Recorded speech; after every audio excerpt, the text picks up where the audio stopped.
علامہ ابن عبد البر مالکی قرطبی رحمۃ اللہ علیہ نے اپنی کتاب جامع بیان العلم و فضلہ کی جلد نمبر 2 صفحہ نمبر 6 پر حضرت عیسیٰ علیہ السلام کا ایک قول نقل فرمایا ہے: من علم وعمل وعلم فذلك يدعى عظیما فی ملکوت السماوات، جس نے علم سیکھا، اس پر عمل کیا اور دوسروں کو سکھایا تو وہ فرشتوں کی دنیا میں بڑا آدمی کہلاتا ہے۔ ملکوت یہ ملک سے بنا ہے، فرشتوں سے متعلق تمام معاملات کو ملکوت کہا جاتا ہے۔ عالم ملکوت یعنی فرشتوں کی دنیا۔ آپ نے ملت کا نام بارہا سنا ہوگا۔ حنیف یعنی حضرت ابراہیم علیہ السلام کا یہ لقب ہے۔ ملت حنیفیہ وہ ملت جس میں نہ دائیں سے باطل کی گنجائش ہو نہ بائیں سے ہو۔ ملت سہلہ جس میں عمل کے اعتبار سے آسانیاں ہوں۔ ملت سمحہ جس میں فکری سادگی ہو۔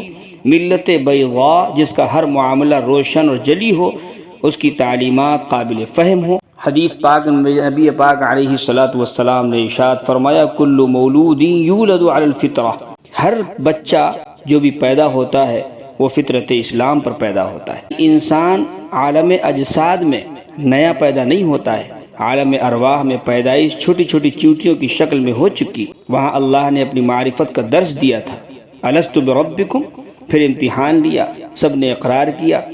اسی صلاحیت پر انسان دنیا میں پیدا ہوتا ہے، پھر دنیا والے، گھر والے اس فطری صلاحیت کو بگاڑ دیتے ہیں، پھر وہ اس درجہ جاہل بن جاتا ہے کہ جانوروں کی معرفت سے بھی کم درجہ نیچے چلا جاتا ہے، پھر اس پر بدبختی چھا جاتی ہے۔